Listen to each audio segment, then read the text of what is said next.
स्वागत है आप सभी का अपने YouTube चैनल एजुकेशन पॉइंट पर। फ्रेंड्स, आज हम करेंगे क्लास 12th की पॉलिटिकल साइंस राजनीतिक विज्ञान का चैप्टर नंबर 1। जो ये चैप्टर है इसकी जो बुक है पार्ट 2 उसका चैप्टर नंबर 1 है। ये सेकंड बुक का चैप्टर नंबर 1 है। चलिए स्टार्ट करते हैं। इसका नाम है राष्ट्र निर्माण की चुनौतियां। तो चलिए बिना कोई टाइम वेस्ट किए इसे स्टार्ट करते हैं। आजाद भारत के समक्ष 3 चुनौतियां। जो आजाद भारत था मतलब कि जो स्वतंत्रता के बाद हमारे भारत के सामने कौन सी 3 चुनौतियां प्रमुख रही। किन चुनौतियों का सामना एक स्वतंत्र भारत को, जब ब्रिटिश सरकार ने भारत को स्वतंत्र कर दिया तो उसके बाद कौन सी चुनौतियां भारत के समक्ष आई। तो चलिए देखते हैं। मैं आपको बता दूं, इस चैप्टर में से ये वाला जो प्रश्न है ये पूछ लिया जाता है, ये वाला टॉपिक पूछ लिया जाता है। चलिए देखते हैं। राष्ट्रीय एकता और अखंडता को कायम करना। सबसे पहली जो प्रमुख चुनौती भारत के समक्ष आई थी वो थी राष्ट्रीय एकता को स्थापित करने की। राष्ट्रीय एकता मतलब जो पूरा का पूरा जो राष्ट्र है, मतलब कि जो भारत देश है उसमें एकता स्थापित करने की। तो ये इसलिए सबसे बड़ी चुनौती थी क्योंकि जो भारत है वो विविधताओं का देश है। विविधता मतलब उसमें बहुत ज्यादा विविधता मतलब अलग होता है। विविधता, डाइवर्सिटी, तो अलग अलग विविधताओं वाला देश है जिसमें अलग अलग धर्म मानने वाले लोग रहते हैं, अलग अलग संस्कृति मानने वाले, अलग अलग बोली बोलने वाले। तो इस प्रकार से जो भारत है उसमें बहुत अधिक मात्रा विविधता थी। तो उस विविधता में ऐसा संभव था कि जहां पर विविधता होती है मतलब कि अलगपन होता है, जहां पर भी एक समान नहीं होते सब, तो वहां पर अवश्य ही झगड़े होने की आशंका होती है। तो यही कारण था कि भारत के सामने ये चुनौती थी कि भारत जो देश है वो अपने राष्ट्र में एकता कैसे स्थापित करेगा जब इतने सारे अलग अलग धर्म मानने वाले लोग, अलग बोली बोलने वाले, अलग संस्कृति वाले हैं, तो वो अपनी एकता कैसे स्थापित करेगा। तो ये सबसे बड़ी चुनौती थी क्योंकि भारत में विविधता थी। सेकंड देखिए, दूसरी चुनौती थी लोकतंत्र को कायम करना। जो भारत है, जो आजाद भारत हुआ तो उसके सामने ये सबसे बड़ी चुनौती साबित हुई क्योंकि जैसे ही भारत आजाद हुआ उसके बाद हमारे भारत के संविधान में लोकतंत्र, हमारी जो संसदीय व्यवस्था है उसमें लोकतंत्र कायम किया गया, लोकतंत्र को अपनाया गया। भारत में लोकतंत्र को अपनाया गया। तो सबसे बड़ा सवाल यह था कि क्या लोकतंत्र भारत में कायम हो सकता है। कायम होने का मतलब यहाँ पर क्या है? लोकतंत्र कायम करने का तात्पर्य यहाँ पर यही है कि हमारा जो भारत है उसमें लोकतंत्र तो अपना लिया, परंतु लोकतंत्र के अंदर जो भी अधिकार दिए गए हैं एक नागरिक को, जैसे कि मौलिक अधिकार हर नागरिक को दिया गया है। जन्म के साथ ही उन्हें मौलिक अधिकार प्राप्त होता है और साथ ही साथ हर नागरिक को सार्वभौमिक वैसे मताधिकार प्रदान किया गया जिसे 18 साल के बाद वोट देने का अधिकार होता है हर नागरिकों को। तो सवाल यह उठा कि लोकतंत्र तो अपना लिया परंतु ये केवल नाम मात्र के लिखित रूप से ना रह जाए, इसे व्यवहार में भी किस प्रकार से लाया जाए, ये भी सबसे बड़ी चुनौती थी। ऐसा ना हो कि जो लोकतंत्र है, जो संविधान में जो भी बातें लिखी गई हैं, जो अधिकार नागरिकों को प्रदान किए गए हैं वो व्यवहार में ना, क्योंकि जब तक जो अधिकार है वो व्यवहार में नहीं आएंगे, लोग उन्हें नहीं अपनाएंगे, तब तक जो ये सही मायने में भारत एक लोकतांत्रिक देश नहीं हो सकता है। तो ये भी एक सबसे बड़ी चुनौती थी। तीसरी चुनौती थी सार्वजनिक विकास को बढ़ावा देना। सार्वजनिक विकास को बढ़ावा देने का मतलब है कि आर्थिक रूप से या फिर जो पिछड़े वर्ग के जो लोग हैं, अल्पसंख्यक लोग हैं, उनको कुछ विशेष अधिकार देना जिससे कि वो अपनी जो उनकी स्थिति है उसमें बदलाव कर सके, वो वर्तमान स्थिति में ढल सके। तो इस प्रकार के लिए, इसी के लिए जो संविधान है उसके अंदर नीति निर्देशक सिद्धांत दिए गए हैं जो आपने क्लास 11th में पढ़े होंगे। नीति निर्देशक सिद्धांत जो एक राज्य को उन पर कानून बनाने चाहिए।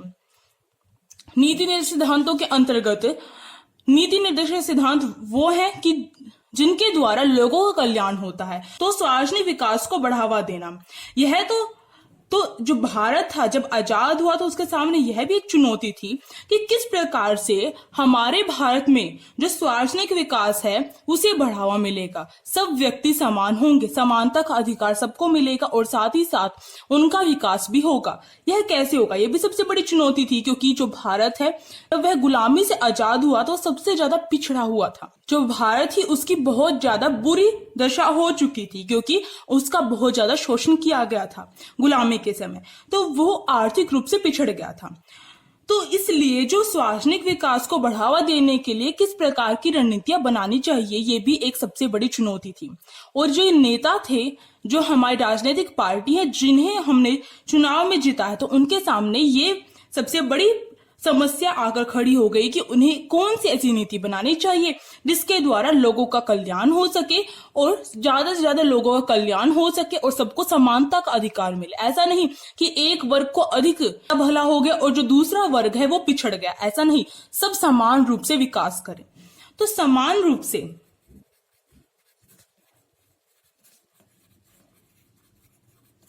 जो तीसरी चुनौती थी इसमें यही था कि सब जो नागरिक है वो उनका समान रूप से विकास किस प्रकार से किया जाए, तो ये भी सबसे बड़ी चुनौती थी। तो हमने 3 चुनौतियां पढ़ ली हैं।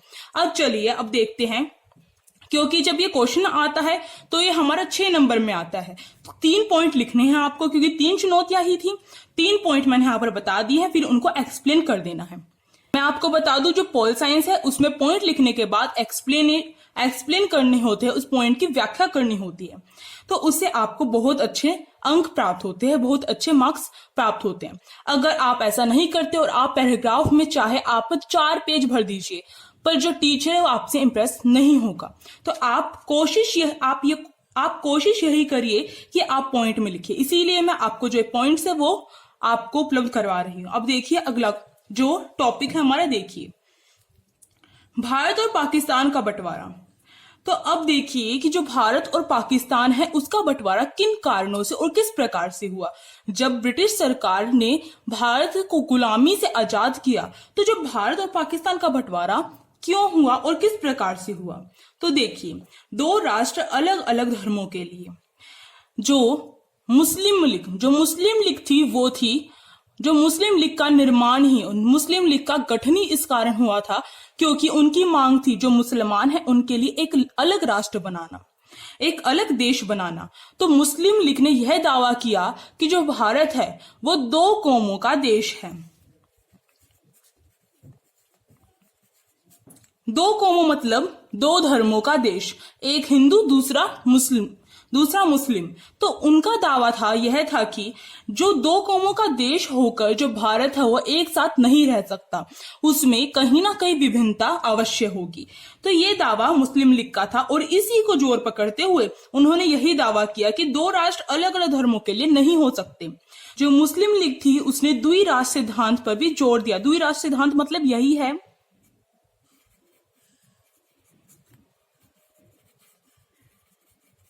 द्विराष्ट्र सिद्धांत का मतलब यही है कि जो 2 कौमों वाला देश एक साथ नहीं रह सकता, इस पर जोर दिया।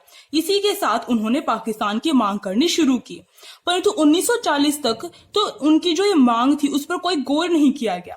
फिर देखिए अगला पॉइंट, राजनीतिक प्रतिस्पर्धा।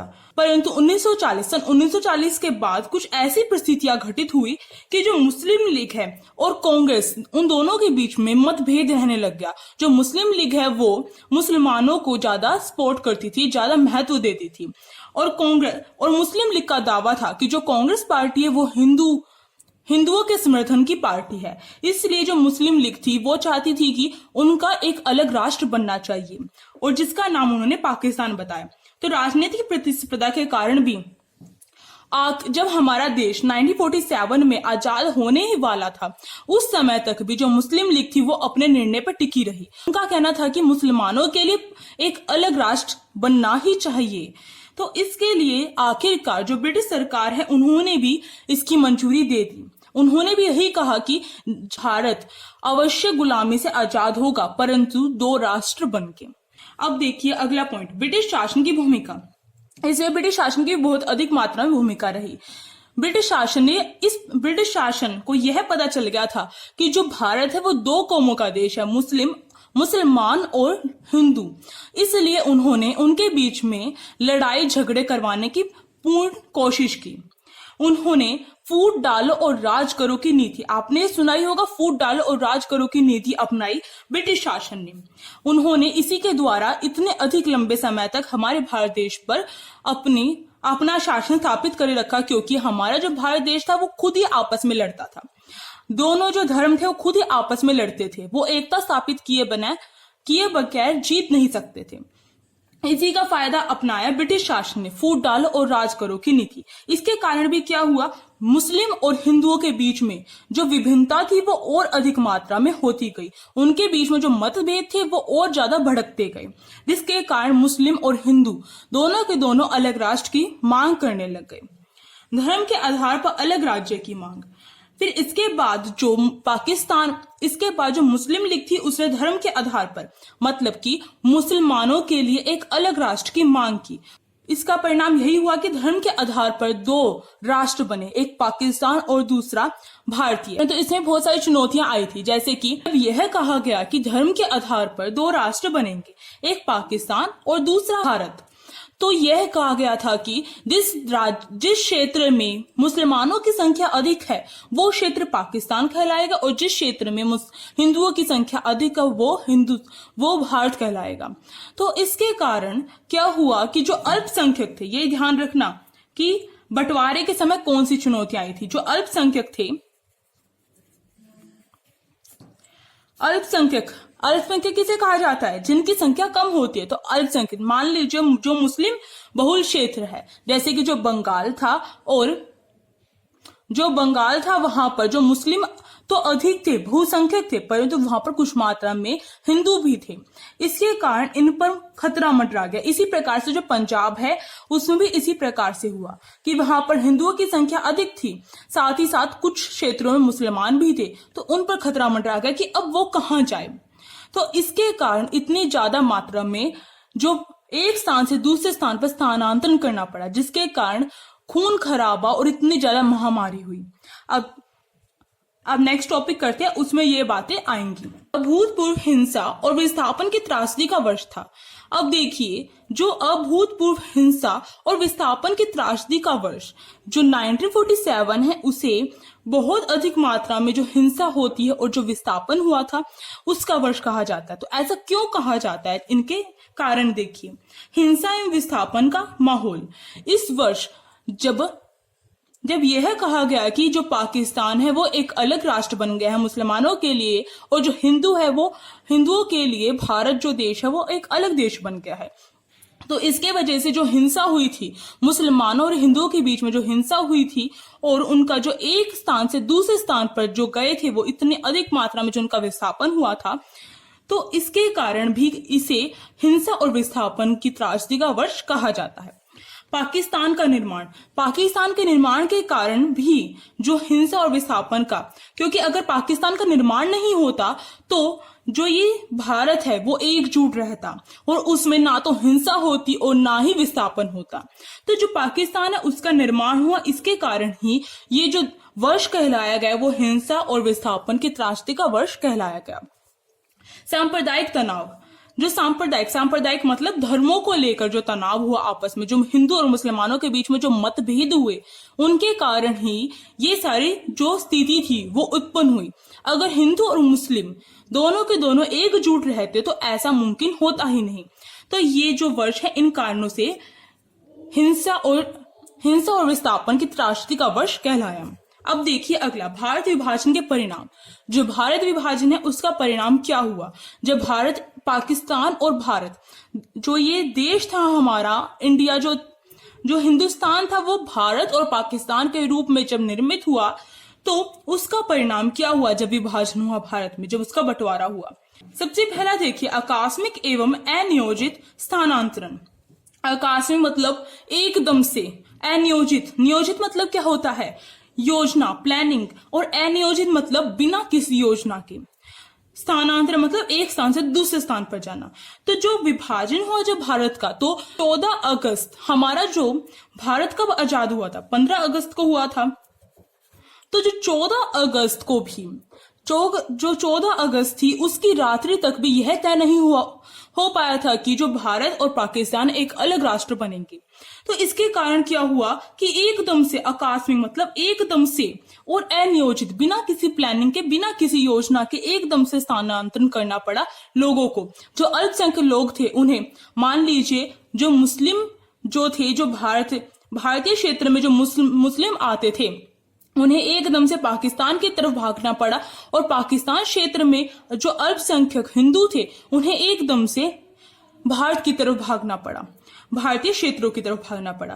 तो इसके कारण क्या हुआ, एकदम से और अनियोजित ढंग से स्थानांतरण करना पड़ा, जिसके कारण उन्हें बहुत ज्यादा अधिक मात्रा में कठिनाई सहनी पड़ी। क्योंकि जो उनका घर परिवार था, बहुत बार ऐसा हुआ कि उनका जो घर परिवार के जो सदस्य थे वो पीछे छूट गए, और कई बार उनकी मौत भी हो गई। इतनी भीड़ भाड़ हो गई थी।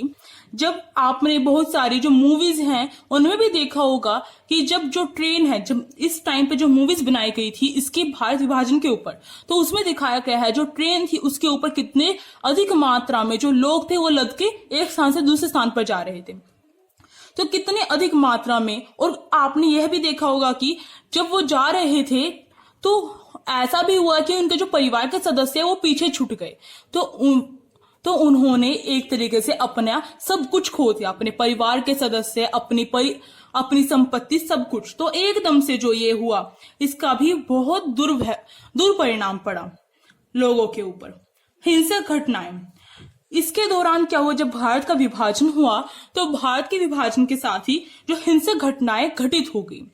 मतलब कि जब पाकिस्तान और भारत दो राष्ट्र बने तो हिंसक घटनाएं भड़कने लग गई, क्योंकि जो भारत और पाकिस्तान धर्म के आधार पर विभाजित हुए थे, जो मुस्लिम और हिंदू धर्म के आधार विभाजित हुए थे, तो मुसलमान और हिंदुओं के अंदर जो मतभेद था वो अधिक बढ़ गया और अधिक मात्रा में बढ़ गया। इसके कारण क्या हुआ, आपस में लड़ने के लिए उतारू हो गए और हिंसा इतनी अधिक मात्रा में फैल गई कि उसे संभाल पाना भी मुश्किल हो गया। शुरू में जो स्टार्टिंग में जो नेता थे उन्होंने सोचा, जितनी भी राजनीतिक पार्टियां थी शुरुआत में जो नेता थे उन्होंने सोचा कि ये धीरे धीरे अब खत्म हो जाएगी, परंतु ऐसा नहीं हुआ। जो हिंसक घटनाएं थी वो बढ़ती ही चली गई।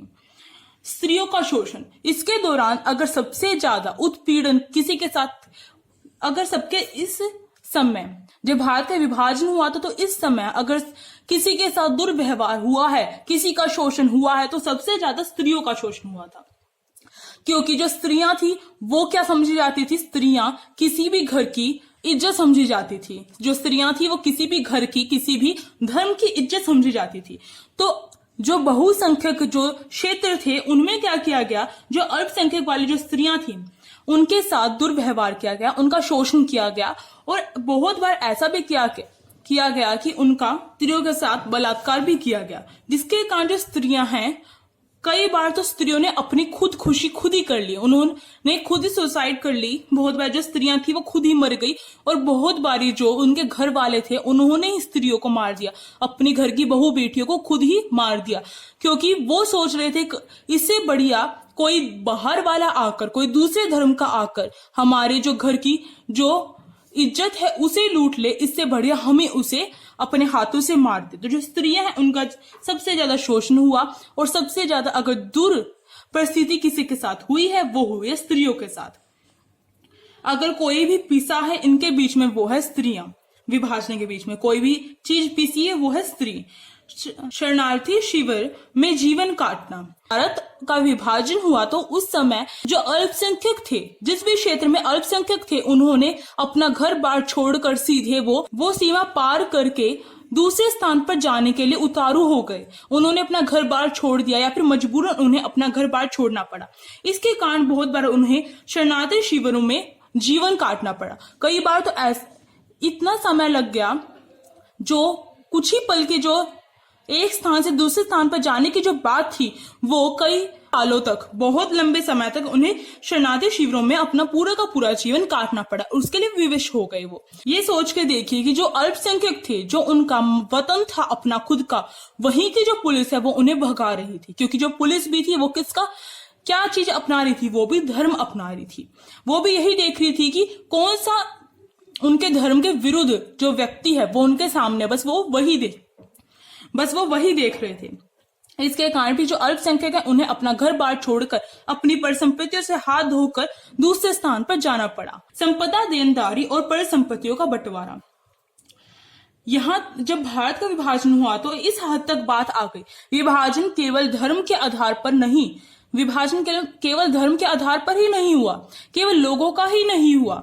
जो विभाजन था वो परिसंपत्तियों का, जो उनकी संपदा थी उसका, जो देनदार, यहाँ तक कि जो कुर्सी टेबल है उसका भी बंटवारा हुआ, जो उनके नेता थे उनका भी बंटवारा हुआ। तो इसके कारण बहुत त्रासदी फैल गई। और इसे अगर जो भारतीय विभाजन के बाद अगर किसी से पूछा जाता था कि भारत के विभाजन के बारे में बताइए, तो वो उसे भारत के विभाजन नहीं कहते थे, बल्कि वो उसे महामारी कहते थे। तो यहाँ इतना हद तक जो लोग हैं इससे प्रभावित हुए, तो जिसके परिणाम है वो सारे के सारे नकारात्मक आए। तो आपको ये याद रखने हैं। अब अगला देखिए, विभाजन से अल्पसंख्यकों को समस्या। जो विभाजन के कारण अभी हमने देखा पूरे के पूरे जितने भी लोग थे, जो भारत और पाकिस्तान के जितने भी लोग थे, उनको कौन सी समस्याएं हुई, उनका परिणाम क्या निकला विभाजन का, हमने ये देखा। पर जो इसमें सबसे ज्यादा जो पिसे गए हैं वो थे अल्पसंख्यक। हमने स्त्रियां तो बोला था, साथ ही साथ जो अल्पसंख्यक थे वो अपने घर में ही पराये हो गए।